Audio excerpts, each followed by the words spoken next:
Okay, so we're going to pick up on part two of seedless plants. These guys do not make seeds. They still have a lot of the plant features that we see across the most common plants on Earth, but they're not making seeds for reproduction. And that's something we'll talk about as we go through this group. But last time we were talking about the evolutionary history and then the plant classification.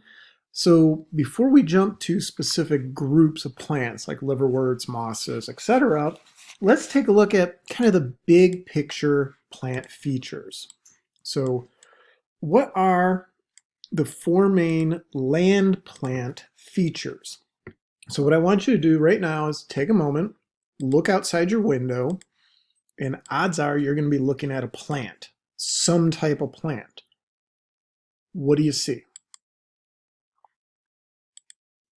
You can answer to yourself if you want, that's fine. But what I want you guys to think about is what features do you see out there? What characteristics, what traits do you see in that plant? So here's kind of a big feature that, or the four main features that we're going to see span across all of the land plants. And then we'll talk about specific additional adaptations that some groups have and others may not. That's what gives us our diversity. But let's start with land plants have a multicellular haploid and diploid stage of their life cycle. Okay, so haploid, remember haploid is N, meaning you have half the genetic material. Let me actually move this over. There we go. While diploid, too far, is 2N, full genetic material. But the key with this, it's going to mess up my, sorry, it's messing up my fonting. Let's do it this way. The key with this is they're going to have these multicellular stages. When we talked about a lot of the algae, remember, some of those guys were single-celled their whole life. They were haploid their whole life. They never became multicellular. That's why they're in Protista. But the plants are multicellular. So I'm going to actually I want to underline that. I would encourage you guys underline that as well in your notes. That's a big thing to remember. So even throw some highlight on it. Plants are multicellular. Multicellular haploid, multicellular diploid stages. All right, another big feature. Oh, sorry about the typo. They have a diploid embryo. So when they're reproducing, the two cells come together. You got egg and sperm. They form the zygote. The zygote develops into the embryo. It's diploid. It's full genetic material. Again, think about the algae or even some of the fungi. Not all those guys were diploids. Some of them were haploids. That's the weirdness of Protista. Oh, I got to get the font bigger. Since we're talking about the embryo,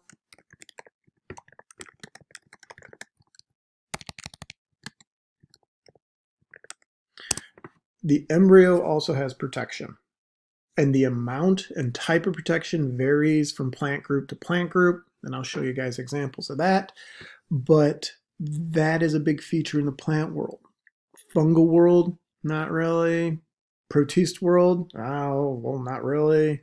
Plant world, they protect the embryo. Earliest plants, minimal protection. Plants we see today, the majority of them, significant protection. Try to eat a walnut. Yeah, consider the seed shell, the hard shell around that walnut.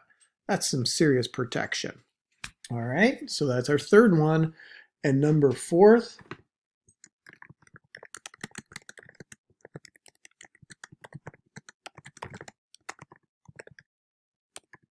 there's a reduction in the haploid stage of the life cycle. And we're going to see a trend here, and I'll show you this trend. If you go back to algae life cycles, sometimes the haploid stage is a large percentage of their life. Well, in the plant world, there's a reduction in the haploid stage of the life cycle. It doesn't take up a vast majority of the plant's life. It sometimes is a very, very small reduced window of the land plant's life cycle. Okay, so those are the four big main features we're going to see span across all of the plants. Now, what makes some plants different than others? Well, it's all these extra little tweaks and twists and adaptations that they may have to terrestrial life. All right, so that's our next step here. Let's take a look at the various adaptations to terrestrial life. What do some plants have that give them that ability to survive? Before we jump to this, I want you to mentally or pause and physically go back a couple slides to the challenges that plants had to overcome to adapt to terrestrial life. Because these traits, features, characteristics here are in direct response to those challenges. So, one example. Some plants have a cuticle.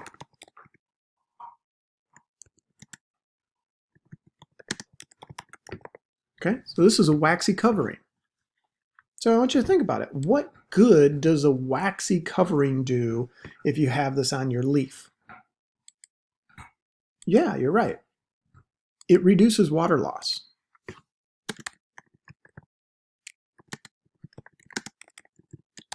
That's a pretty important feature if you're living on land. We talked about water loss or water availability being a limiting factor or a stressor. Here's an adaptation to try to overcome that stressor. But if you wrap yourself up in a waxy layer, you can't get carbon dioxide in. So there's a thing called a stoma or stomata.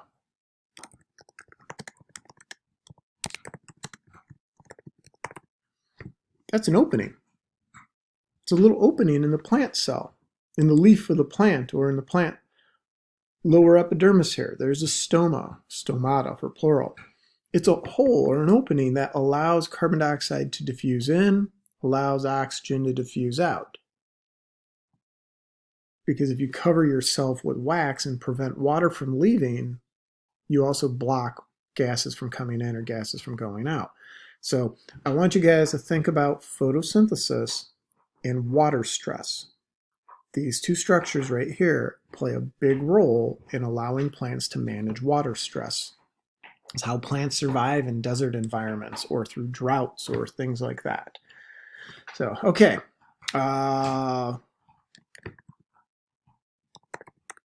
Tracheids. So gravity was another issue that we talked about. Well, tracheids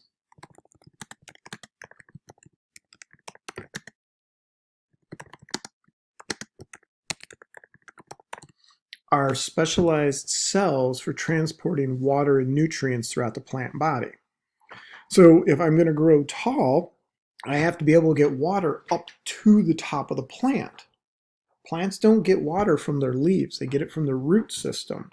So the water comes in the root system, and then maybe it has to travel up 2, 3, 4 feet. Think about big oak trees, 200 feet. Well, these specialized cells called tracheids allow transportation of water and nutrients, both up from the roots to the top of the plant and from the top of the plant back down to the root system. So as we get into plant structures and adaptations in a future lecture, we'll be coming back to all these things. But that's another adaptation. So plants that get really tall have to have a way to transport nutrients. The diploid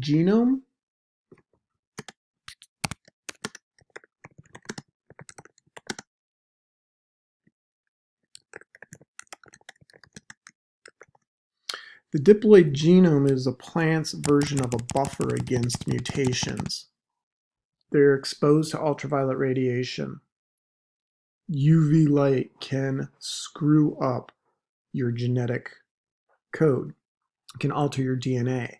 Having a diploid genome instead of a haploid allows for a buffer. So if one of your chromosomes or your alleles gets mutated, but the other one's okay, sometimes that can override the mutation and you don't express the mutation. So that's going to be a pretty helpful feature to try to buffer against some mutations. Let's see, other things. I'm going to introduce a term here and we're going to come back to it later in the lecture. Haplodiplantic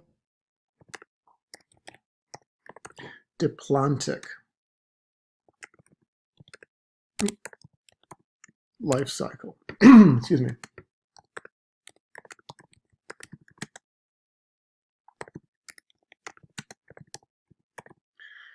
What this means is you have a multicellular haploid gamete. So we think of gametes as egg and sperm, and a multicellular diploid organism. Well, official term, sporophyte. All right, so this is what we're going to see with most of the land plants, especially the ones that are more successful at this point, is that they have this haplodiplantic life cycle, multicellular haploid gamete and a multicellular diploid sporophyte. And then the last big feature I want to mention here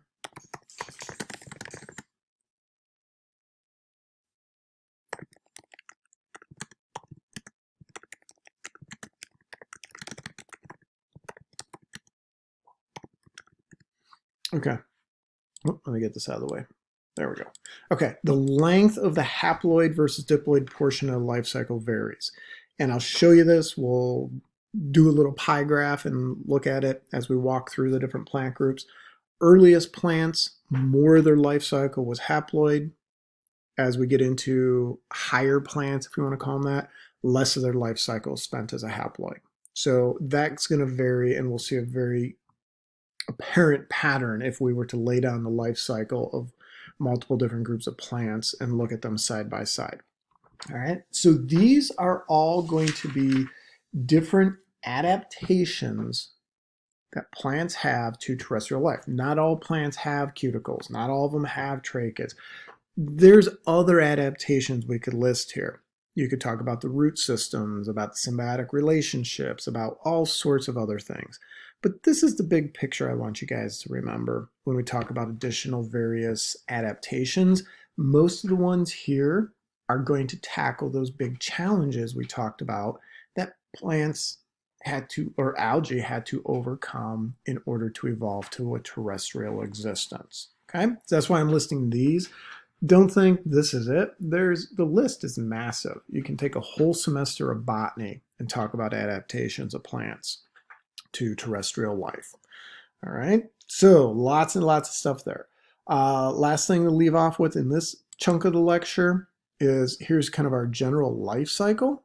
When we look at the general plant life cycle, here's the gametophyte being haploid, and you get an egg and a sperm that come together, they fertilize, now they're diploid, they become the zygote, divides into the embryo, and then the plant itself we usually call the sporophyte.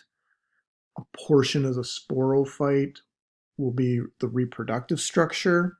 Generically, we call that the sporangia. That produces mother cells.